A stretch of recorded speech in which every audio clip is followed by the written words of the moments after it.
What if I told you there was a Lincoln that cost the same as a Rolls-Royce when it was brand new? Not a concept car, not a one-off prototype, but a real production vehicle, sold to real buyers in the early 1970s. It had Italian marble inside the dashboard, Persian rugs on the floor, gold leaf on the body, and somehow, underneath all that excess, it was still just a Lincoln. This is the story of the 1972 George Barris Bugazzi. A car that tried to out-luxury Rolls-Royce, outshine Cadillac, and prove that in America, too much was never enough. And once you understand why this car existed, you will never look at luxury the same way again. To understand why the Bugazzi could even exist, you have to rewind to America in the early 1970s. This was a moment in history when size was status, weight meant power, and restraint was seen as a lack of ambition. The oil crisis had not happened yet. Gas was cheap, cars were massive, and luxury, at least in the American sense, was not about engineering elegance. It was about presence, being seen, being noticed, taking up space, both physically and socially. This was the era of personal luxury coupes. Long hoods, hidden headlights, acres of chrome, and interiors designed less like cockpits and more like living rooms. Lincoln understood this better than almost anyone, and the Continental Mark IV was their crown jewel. It was not fast, it was not sporty, but it was unapologetically large, quiet, and expensive-looking. Now enter George Barris. Barris was not a traditional automaker. He did not care about lap times, fuel economy, or mechanical purity. His entire career revolved around reaction. He built cars the same way Hollywood built movie props. If it made people stop, stare, laugh, or feel impressed, it worked. By the time the Bugazzi appeared, Barris had already designed some of the most recognizable vehicles in pop culture: the Batmobile, the Munster Coach, Dragula, Key ITT. These cars were not subtle, and they were never meant to be. So when Barris looked at the Continental Mark IV, he did not see a luxury coupe. He saw a blank canvas. Something already excessive, waiting to be pushed past the point of good taste. That is why this story matters. The Bugazzi is not just a weird custom Lincoln. It is a perfect snapshot of a very specific American mindset. One where luxury meant more of everything, even if more no longer made sense. And that is the criterion I am using here. This is not about strange engineering for the sake of innovation. This is about excess as a philosophy, about a car that was designed to impress first, confuse second, and justify itself never. Before the Bugazzi ever existed, there was already a car that many people considered excessive. That car was the Lincoln Continental Mark IV. Introduced for the 1972 model year, the Mark IV was Lincoln's interpretation of personal luxury, taken to its logical extreme. It replaced the Mark III and shared much of its architecture with the full-size Ford Thunderbird. But where the Thunderbird tried to balance luxury and performance, the Mark IV made its priorities very clear. Comfort came first. Presence came second. Everything else was negotiable. This was a massive machine, nearly 19 feet long, weighing over 5,000 pounds, powered by a 460 cubic inch V8 engine paired to a 3-speed automatic transmission. It was not designed to move quickly. It was designed to move quietly, smoothly, and with the kind of authority that told everyone around you that time did not apply the same way to people who owned cars like this. The Mark IV was also visually important. The 1972 model arrived before federal bumper regulations forced awkward design changes in later years. As a result, it looked cleaner, more cohesive, and arguably more elegant than the versions that followed. The long hood, the formal roofline, the spare tire hump on the trunk lid, all of it communicated status without needing to shout. And yet, for George Barris, this was still not enough. Barris had spent decades building cars that were meant to be characters. He understood something that traditional automakers often ignored. Cars were not just transportation. They were symbols. Rolling statements of identity, wealth, and personality. And in the early 1970s, America was obsessed with symbols. When Barris looked at the Continental Mark IV, he saw potential, not perfection. To him, Lincoln had created the perfect base for something bigger, something louder, something that could not be ignored, even in a parking lot full of Cadillacs. The idea behind the Bugazzi was surprisingly simple. Take one of the most luxurious American cars available and add everything that money could buy, without asking whether it should be added or not. This was not a factory concept. This was not an experiment meant to test future design language. The Bugazzi was a product. A coach-built vehicle offered through California show car dealers to a very specific type of buyer. Someone who already owned expensive things, but wanted something no one else had. Something that looked like wealth had been turned into architecture. Production numbers were small. Sources vary, but most estimates place total production at around 12 units across multiple model years. That number alone tells you everything you need to know. This was never about scale. It was about exclusivity through extremity. And then there was the price.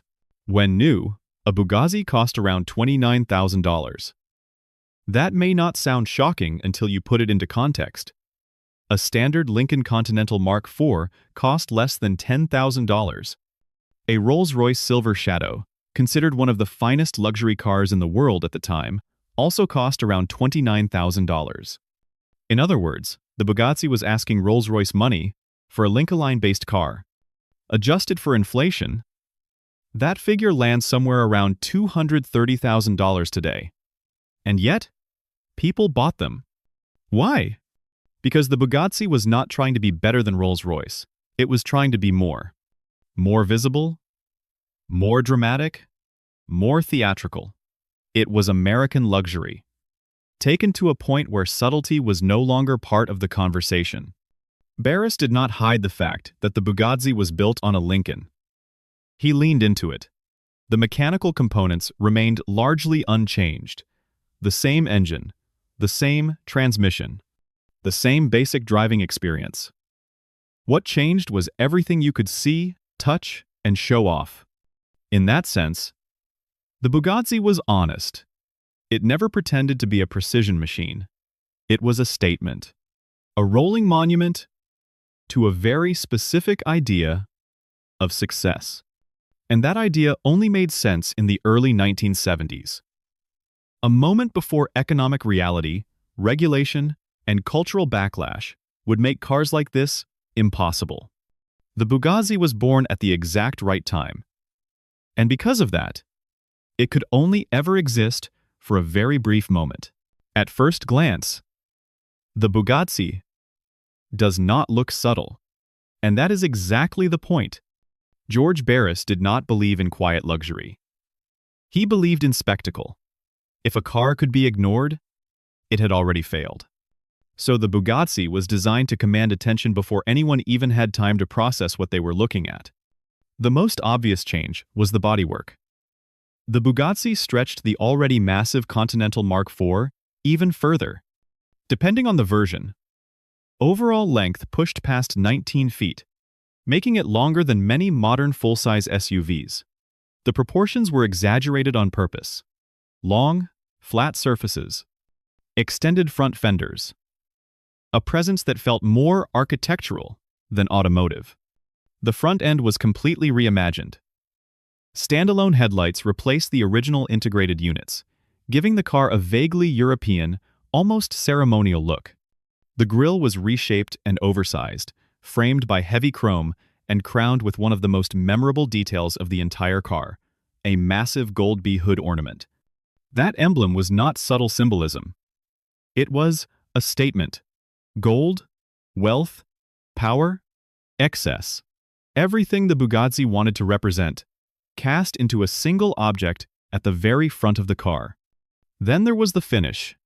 Barris reportedly applied up to 30 layers of pearl lacquer to the body, topped with hand-laid gold leaf pinstriping. Not gold paint. Real gold leaf. This was not done for durability or performance. It was done because nothing says luxury like using materials that make no practical sense on a car. The wheels followed the same logic. Wire knockoff wheels, wrapped in wide white wall tires. A visual callback to pre-war European luxury cars. Side pipes ran along the body. More decorative than functional, reinforcing the idea that this car was about image, not engineering. But if the exterior was bold, the interior crossed into territory that even Barris may not have fully anticipated. Opening the door revealed something closer to a high-end hotel suite than a vehicle cabin. The floor was covered in Persian rugs. Not carpet styled to look like rugs. Actual Persian rugs.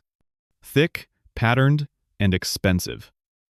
And they did not stop at the cabin. Some versions even carried the same rugs into the trunk. The dashboard and door panels featured real Italian marble. Heavy slabs of stone integrated directly into the interior surfaces. From a design standpoint, this was madness. Marble is fragile. It is heavy. It is completely impractical in a moving vehicle. And that is precisely why it was used. Luxury, in this context, was defined by impracticality. The seats were deeply cushioned and upholstered like furniture rather than automotive seating. Comfort was prioritized over support. This was a car meant to be occupied, not driven aggressively. The rear compartment was filled with mirrors, plush padding, and sound insulation designed to isolate occupants from the outside world. Entertainment was another focal point. A small television, mounted on a swiveling tray, allowed rear passengers to watch programming while riding in near silence. A full stereo system filled the cabin with sound. A minibar was hidden within the armrest. Every feature reinforced the idea that this car was not transportation. It was an environment. And yet, beneath all of this visual and material excess, the mechanical reality remained unchanged. The Bugazzi retained the stock 460 cubic inch V8 engine. The same 3-speed automatic transmission. Rear-wheel drive. No performance upgrades. No special tuning.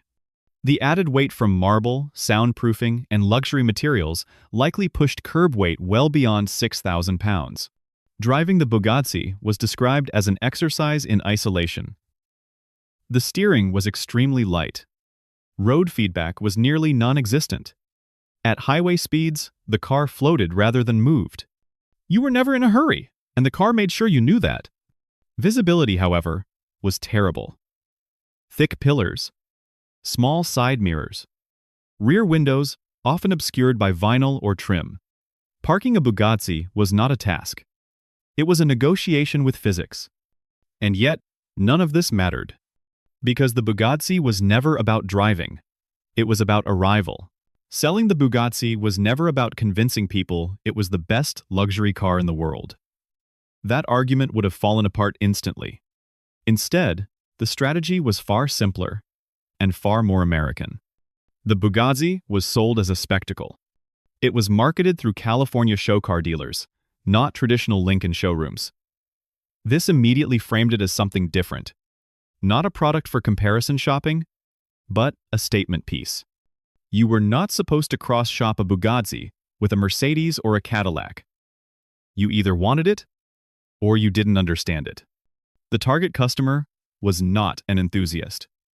It was not someone who cared about engineering tolerances or long-term reliability. The Bugazzi was aimed at buyers who measured value through reaction. Business owners, entertainers, casino figures, and people who wanted their car to do the talking before they even stepped out of it. In that sense, the Bugazzi functioned more like jewelry than transportation. Price was not a deterrent. It was part of the message. By matching Rolls-Royce pricing, the Bugazzi positioned itself as a peer, not a competitor. It did not try to beat Rolls-Royce on refinement. It tried to beat it on visibility. Where Rolls-Royce whispered wealth, the Bugazzi shouted it. This approach fit perfectly within the cultural climate of the early 1970s. America was still riding high on post-war prosperity. Displays of wealth were open, unapologetic, and often theatrical. Bigger homes? Bigger cars? Louder fashion. Subtlety was associated with old money, not new success. And Bugazzi was very much a new money car. It also reflected Hollywood's influence on American luxury. George Barris came from a world where props mattered more than practicality. His cars were designed to be photographed, remembered, and talked about. The Bugazzi carried that same DNA. It looked like it belonged on a movie set, even when parked outside a restaurant. Culturally, the Bugazzi existed in the same ecosystem as cars like the Stutz Blackhawk. That car, also absurdly expensive, combined American mechanicals with European styling cues and found buyers among celebrities like Elvis Presley and Sammy Davis Jr. Then there were the Excalibur Roadsters. Neoclassic throwbacks inspired by pre-war Mercedes, hiding Corvette or Chevrolet hardware underneath. They sold nostalgia, not innovation. Dunham Coach built cars like the Corvorado and Cabalista, transforming Cadillacs into pseudo-Rolls-Royces. Again, the formula was familiar. Take an American luxury base. Add exaggerated coachwork. Charge European luxury money. The Bugazzi fit neatly into this pattern. But it pushed it further than most. Where others hinted at aristocracy, the Bugazzi overwhelmed you with it. Marble, gold, rugs, mirrors. Nothing was implied. Everything was literal. This excess made the Bugazzi culturally unforgettable, but also culturally fragile. As tastes began to shift, what once felt impressive quickly started to feel uncomfortable. By the mid-1970s, public attitudes toward wealth were changing. The oil crisis loomed. Fuel prices rose. Massive cars began to symbolize irresponsibility rather than success. The same traits that made the Bugazzi impressive suddenly made it embarrassing. What had once been bold now felt tone-deaf. And because the Bugazzi had no functional justification beyond image, it had nowhere to hide when the image stopped working. For all its spectacle, the Bugazzi was never universally admired. In fact, the louder it became, the more critics it attracted. The first and most obvious point of contention was the price. Asking Rolls-Royce money for a Lincoln-based car immediately raised eyebrows. Even in an era known for excess, critics questioned not just the value, but the philosophy behind it.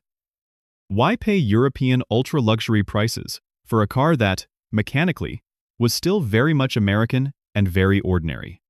Then, there was the construction. Much of the Bugazzi's luxury felt applied rather than integrated. Marble panels were not sculpted into the structure. They were attached. Persian rugs were not designed for automotive use. They were laid in. Gold leaf pinstriping, while visually striking, offered no longevity or functional benefit. To some observers, this made the Bugazzi feel less like a luxury automobile and more like a rolling art installation. And not everyone agreed on whether that was a compliment. The interior became a particular target of ridicule. Critics joked that the dashboard looked more like a home improvement store display than a cockpit. Door handles were compared to bathroom fixtures. Mirrors and trim pieces felt excessive to the point of parody. And yet, even those criticisms missed the point. The Bugazzi was never trying to be tasteful. It was trying to be overwhelming. Still, the market has a way of enforcing reality. As the 1970s progressed, external pressures began to mount. Emissions regulations tightened. Safety standards increased. Fuel economy became a public concern. Suddenly, the idea of driving a 6,000-pound, marble-lined luxury coupe felt less glamorous and more irresponsible. The oil crisis was the turning point. Overnight, large cars went from symbols of success to symbols of waste. Consumers became more cautious. Luxury shifted toward efficiency, refinement, and subtlety. The very traits that defined the Bugazzi now worked against it. Sales dried up. With production already limited, there was no buffer, no mass market to absorb the shift. The Bugazzi was simply too extreme to adapt. There was no lighter version, no downsized update, no way to justify its existence in a changing world. Another issue was usability. Driving the Bugazzi was not just impractical. It was exhausting. Parking was a challenge. Visibility was poor. The weight dulled any sense of responsiveness. Owners quickly realized that the car worked best as a showpiece, not a daily driver. This limited its relevance even further. And then there was the identity problem. The Bugazzi wanted to be perceived as an American Rolls-Royce. But Rolls-Royce had decades of heritage, craftsmanship, and engineering philosophy behind it. The Bugazzi had spectacle and novelty. Once the novelty faded, there was nothing deeper to sustain its image. This is where the paradox becomes clear. The Bugazzi failed not because it was misunderstood, but because it was understood too clearly. It delivered exactly what it promised: excess, drama, attention, but those qualities have a short shelf life. Luxury that relies entirely on shock cannot age gracefully. By the time George Barris moved on to other projects, the Bugazzi was already becoming a relic, a symbol of a moment that no longer existed. It did not evolve, because it could not. Its identity was locked to a very specific cultural window, and when that window closed, the Bugazzi had nowhere to go. Here is the part of the story that most people miss. By every traditional metric, the Bugazzi failed. It sold in tiny numbers. It offered no technical innovation. It became outdated almost overnight. If you judge it like a normal car, the verdict is obvious. But the Bugazzi was never a normal car. Its real success had nothing to do with engineering, comfort, or practicality. Its success was psychological, cultural, symbolic. More than 50 years later, people still talk about it. Most luxury cars from the early 1970s have faded into the background, even very expensive ones. They blend together in memory. The Bugazzi does not. It remains vivid, strange, and instantly recognizable. That alone makes it different. George Barris understood something fundamental. In a world full of competent machines, memorability is power. The Bugazzi achieved what many technically superior cars never did. It became a story, a reference point, a symbol of an era when America believed excess was a virtue rather than a flaw. Today, the Bugazzi is not remembered because it was good. It is remembered because it was extreme. Collectors do not seek it out for driving pleasure. They seek it out for narrative value, for the ability to park something so absurd that it forces conversation. Museums and exhibitions value it because it captures a mindset that no longer exists. In that sense, the Bugazzi succeeded where refinement would have failed. If Barris had built a tasteful, restrained luxury coupe, it would have disappeared like countless others. Instead, he built something that crossed the line so aggressively that it could never be ignored. That is the twist. The Bugazzi was not a failed Rolls-Royce competitor. It was a successful piece of cultural theater. It shows us that luxury is not always about quality. Sometimes it is about confidence, about daring to go too far when everyone else is playing it safe. And while the world has moved on, the Bugazzi remains frozen in that moment. A rolling monument to American audacity, preserved not because it made sense, but because it made an impression. The George Barris Bugazzi was never meant to be reasonable. And that is exactly why it still matters. It represents a moment in time when American luxury was driven by confidence rather than caution. When the goal was not to blend in, but to dominate the visual landscape. Bigger, louder, heavier, more. Looking back, it is easy to laugh at the marble dashboards and Persian rugs. But doing so misses the deeper lesson. The Bugazzi is not just a car. It is a mirror. It reflects an era when ambition had no brakes and excess was celebrated instead of questioned. Today, luxury has changed. It hides behind clean lines, minimalism, and quiet efficiency. But every once in a while, it is worth remembering what happens when restraint is removed entirely. So here is the question. Would you rather own the most refined luxury car ever built, or the one no one will ever forget? Let me know what you think in the comments. Would you drive something like the Bugazzi? Or is this the ultimate example of going too far? If you enjoyed this deep dive into automotive history, make sure to like the video, subscribe to the channel, and stay tuned. Because there are plenty more forgotten, misunderstood, and truly bizarre machines waiting to be uncovered.